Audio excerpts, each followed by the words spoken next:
बिस्मिल्लाहिर्रहमानिर्रहीम अस्सलाम वालेकुम दोस्तों। आज मैं थोड़ी खिदमत में कोई रेसिपी वगैरह नहीं लैके आया। आज मैं थोड़े लिए एक बहुत ज़बरदस्त वीडियो लैके आया। ये देखो असी बनाने लगे से खुश्क मेवे वाला गुड़, ड्राई फ्रूट गुड़ बहुत ज़बरदस्त बनता है। देखो ये मैं ड्राई फ्रूट पा के गंढ दे विच इहदे विच तकरीबन असी 2 किलो देसी घ्यो पाया है। इनू अच्छी तरह गिरियां नू देखो अद्ध विच करता है ते हुण इहदे विच पाउणा गुड़।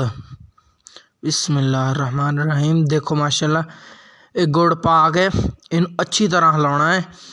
ये हाजमे लई बहुत ज़बरदस्त हुंदा है। रोटी तो बाद खा लवे थोड़ा जिहा इन्हां हाजमा ठीक रहिंदा है।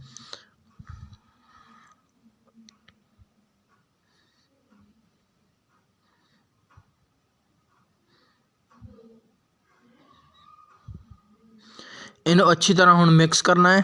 इहदे विच बिल्कुल अच्छे तरीके नाल मिक्स करना ताकि हर थां ते मेवा बराबर बराबर चल जाए।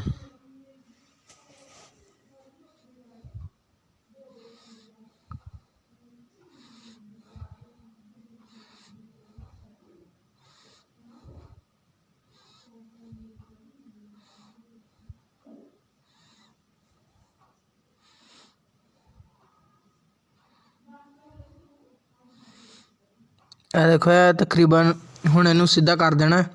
ਇਹ देखो ਇਹ जम गया। ਇਹਨੂੰ ਹੁਣ ਇਹਦੀਆਂ इदा पेसियां ला लैनियां छोटियां छोटियां। समझो कि पेड़े बना लेने छोटे छोटे। देखो माशाल्लाह कैसे ज़बरदस्त मेवे नज़र आने वाले। गरम गरम खावे बहुत ज़बरदस्त लगता हुंदा है।